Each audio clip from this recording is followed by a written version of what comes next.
This is the tale of the death of Darth Bandon and what the Sith bizarrely decide to do with his head post-mortem, among other interested parties. House Alda must have your head, so to speak. The story of Darth Bandon is intimately entwined with not only Revans Story, as he regains consciousness aboard the Endar Spire at the beginning of the game, but also the player's first true companion, Trask Ulgo. We've been ambushed by a Sith battle fleet. The Endar Spire is under attack. Hurry up, we don't have much time. Admittedly, we are initially a bit blurry on our relationship with Trask. I'm Trask Olgo, ensign with the Republic fleet. I'm your bunkmate here on the Endar Spire. Now hurry up! We have to find Bastila. We have to make sure she makes it off the ship alive. Though it quickly becomes apparent he's a stalwart, albeit brief companion, as he aids Revan fighting his way off the Endar Spire in hopes of meeting up with the legendary Bastila Shan, the Republic's best hope at defeating the Sith. These Sith must be the advanced boarding party for the Republic! During this time, we, along with Trask, encounter waves of Sith troopers.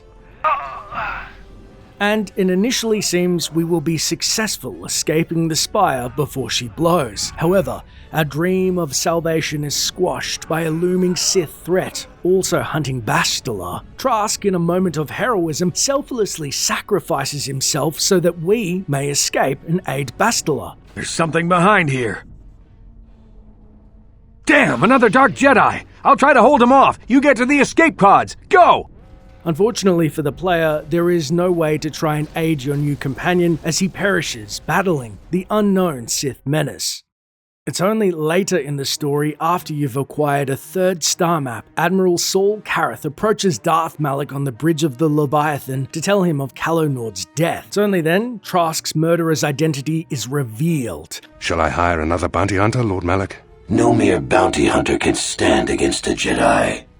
I shall not make the same mistake again. My apprentice, Darth Bandon, shall take care of our young Jedi friend. As he approaches Malak, a Sith soldier makes the mistake of crossing his path, and he uses the Force to callously push him into a computer terminal, causing an explosion and the soldier's death.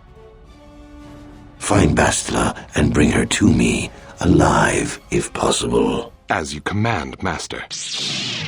Before we confront the Sith Lord, there are actually a few fun facts we learn about the Sith outside the game, such as 1. Bandon's original design more resembles what became the generic armored Sith apprentice, hence why they look like a younger, somehow balder Bandon. 2. His name aptly derives from the word abandon. I remember first playing the game and thinking of the name Brandon for some reason. It just drove me crazy. Let's go, Brandon. I agree. Speaking of the Bandon moniker, to appreciate the Sith's greater galactic significance, we must first look at the short biography of the Sith thanks to the now obsolete Star Wars databank entry, which reads, like most of Darth Malak's followers, Bandon was once a student of the Jedi, but though the Force flowed through him, Bandon could never embrace the Jedi teachings. Powerful emotions like anger and hate raged within him, and they fueled his strength. When the Sith rose to power, Bandon rejected his old master and fled to the Sith Academy on Korriban. There, he embraced the dark side and the way of the Sith with every fiber of his being. His great strength in the Force, his natural cruelty, and his absolute ruthlessness in his quest for power soon set him apart from his fellow students and drew the calculating eye of Lord Malak himself. In the tradition of their order, like Revan having previously taken on Malak, the Sith Lord sought a single pupil from among his many followers to become his chosen apprentice, one who could learn the terrible secrets of the Sith and use them to destroy the Jedi and the Republic. Darth Bandon proved himself to be an excellent choice. Many Jedi fell beneath the blade of his lightsaber. Some in the Sith hierarchy wondered if Bandon would someday rise to challenge Malak for the mantle of Dark Lord, for that was the way of the Sith. The strong must rule, and when the apprentice surpasses the master must fall. However, as we know, it was Bandon who would eventually fall at Revan's hands, as his master eventually would too. And killing Bandon meant Revan would also have the chance to avenge Trask, as we eventually encounter the apprentice and his underlings who lay in ambush once again behind a closed door blocking our escape, this time following KOTOR's official strategy guide on Manan's underwater Rakert station. During our confrontation, we can briefly talk, saying, At last my search is over. I was beginning to fear someone else had killed you and deprived me of the pleasure. You may have defeated the pathetic bounty hunter my master sent after you, but you are no match for me. I have studied at the foot of the Dark Lord himself. How did you get down here? Do you think those Republic subs are the only way to reach the ocean floor? Malak and Revan found a way down here long before the Rakert station was built. I acquired a ship and followed the same route Revan and my master used on their own journey. Then it was simply a matter of waiting for you to return for the star map. You were on the Endar Spire. You killed Trask. You'll pay for that. Your words mean nothing to me, unless you wish to beg for your life. No? Then I shall try to make this both quick and painful. Although Bandon is no pushover, with powerful force spells such as Drain, Lightning, Poison, and Fear, when the Sith and his minions are eventually slain. The macabre question is then, what happened to his head? Why was it removed from his body, and why does this relate to Trask Olgo? It's a dangerous galaxy. Freighter captains are a dime a dozen. When the Republic needs someone who can get the job done, they always call me.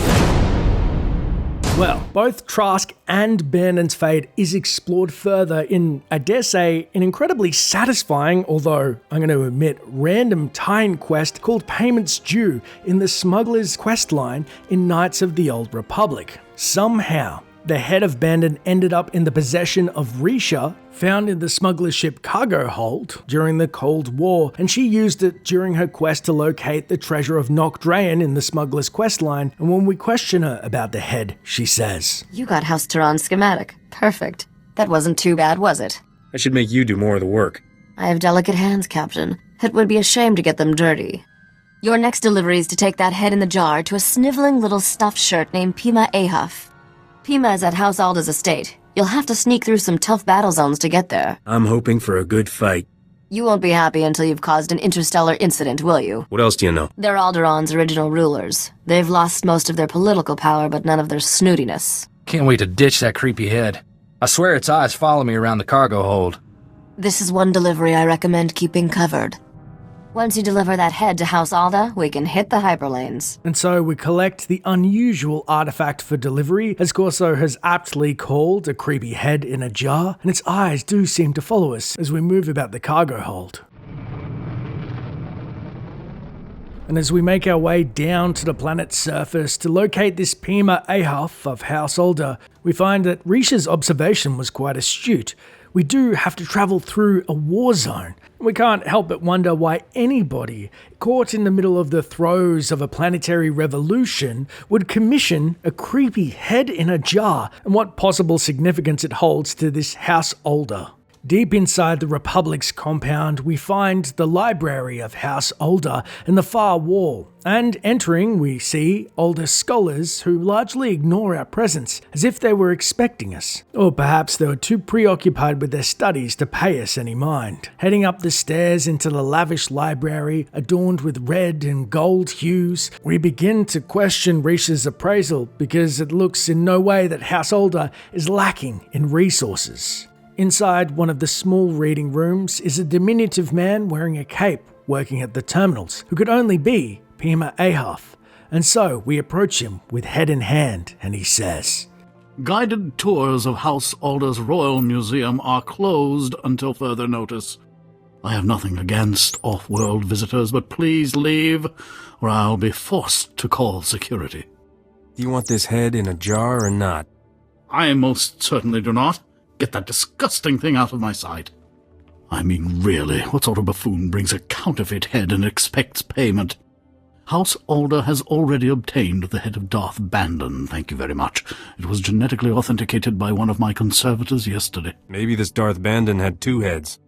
Don't be ridiculous. Yours is obviously a forgery. You're being a fool. How dare you? House Older does not make mistakes. Not only are you an idiot, your people are incompetent. How dare you? Cadrith? Cadrith, come here. Yes, noble curator. How may I serve your impeccable rectitude? Where is Neva? I want her to run the genetic authenticator on this head and prove it's a fake. I haven't seen Neva since she authenticated the other head yesterday, noble curator. I sent a message to her holo, but she never replied. I need you to test this head for me, Cadrith. I'd really rather not. It's quite ugly. I smell a womp rat. This estate is vermin-free, I assure you. Describe this Neva to me so I can end her miserable existence. Oh, my stars, no. She's such a lovely young lady. Cadrith, perform a genetic authentication on this head at once. Compare the results to the head we received yesterday. I beg your patience, noble curator. This process will take some time.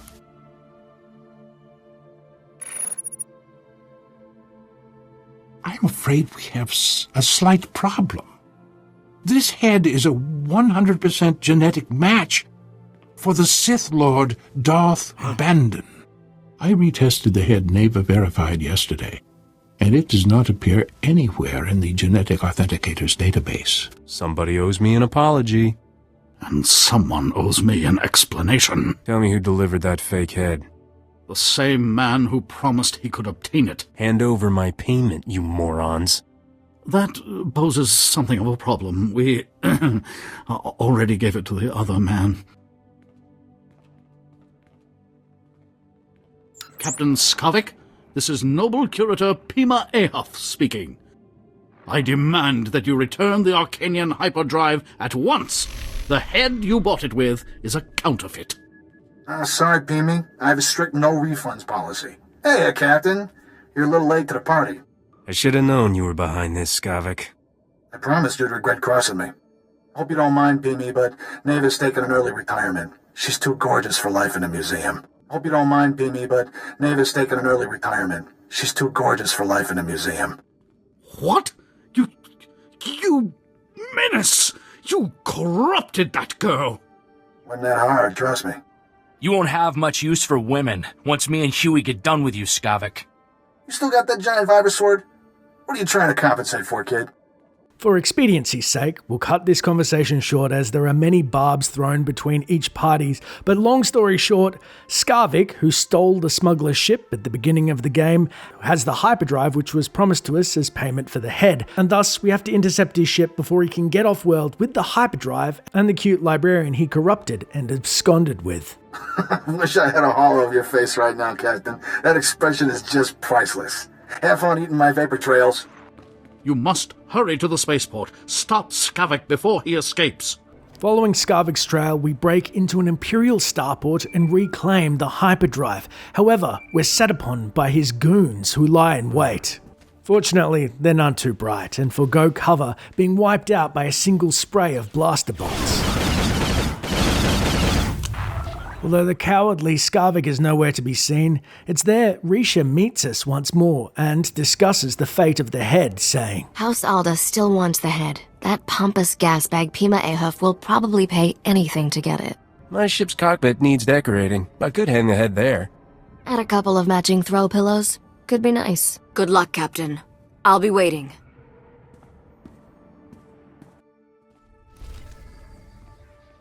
And so once again, with decapitated head safely tucked underarm, we head back to House Older and finally learn the significance of Darth Bandon's head when he explains. Hello again, Captain. I understand Skavik has escaped. I was, truly sorry to hear that. I still have your head. Got anything useful to trade for it? We got off on the wrong foot, didn't we? I apologize if I was rude before. You must understand, the head of Darth Bandon is a priceless artifact. He was the Sith Lord who murdered one of Alderaan's noblest sons. Centuries ago, Trask Ulgo bravely sacrificed himself in combat with Darth Bandon. Trask's martyrdom saved the Galactic Republic. What keeps the head fresh looking after all these years? When Darth Bandon ultimately fell in battle, Sith acolytes preserved and enshrined his head. Despicable people. You nobles will make a hero out of any screw-up, won't you? Trask's death was a noble sacrifice. It allowed a powerful Force user to live, who eventually went on to destroy the evil Darth Malak. I don't care about your history. No, of course you don't. You're an off-worlder. Let me put this in simpler terms. Alderaan's current king is of the Olgo family bloodline, and he reveres his ancestor Trask. The remains of Trask's murderer will be the perfect peace offering to our king. House Alda must have your head, so to speak. I'll trade this head for a new Arcanian hyperdrive. But I only had the one, and the Arcanian engineer who crafted it is long dead. This is a pretty weird peace offering. Had you been raised on Alderaan, you would understand. This head is going to cost you a lot. I was afraid you'd say that. Any payment in credits I give you for the head now will have to come from my own funds. I'm not a wealthy man. Please, I beg you, for the love of peace and posterity, please accept my offer of what little I possess. I'll take that and your nicest museum piece. That would violate every tenet of the noble curator's code. If anyone found out, the shame of it. If I don't get that head, the shame will be worse. Here, take this. It's from the late Bergen period, very valuable. As long as I get a haul jets out of here, fine. You are very gracious indeed, and a credit to your profession. Keep your money. Peace and posterity are enough for me. You truly mean it? Oh, thank you. Thank you so much. That was downright charitable of you, Captain. I hope this idiot appreciates it. I would kiss you, Captain, but I'm certain you would strike me for it. I must deliver this relic to the Baron at once. Thank you again. And with that humorous exchange ended, we've learned why House Ulgo values Darth Bandon's head so much, but also the preserving of said head, which was briefly mentioned by Pima Ahaf, now appears in our codex and reads, after Bandon fell in battle and Revan's party left the scene, his remains were retrieved by a group of Sith acolytes, who preserved his head through Sith alchemy. Sometime after Malak's death and the Sith Empire's collapse, the acolytes found themselves lacking leadership and began to believe they could use the preserved head to communicate with Bandon's spirit. The acolytes eventually embarked on a misguided attempt to reattach the head to a new body, attracting the attention, unwanted, of the Jedi, who put an end to this cult. However, no trace of the head was found. But what did you think of the tale of Darth Bandon's decapitated head being pursued by the Ulgo family in the Old Republic? Let me know in the comments below, and make sure to like and subscribe for more dark lore.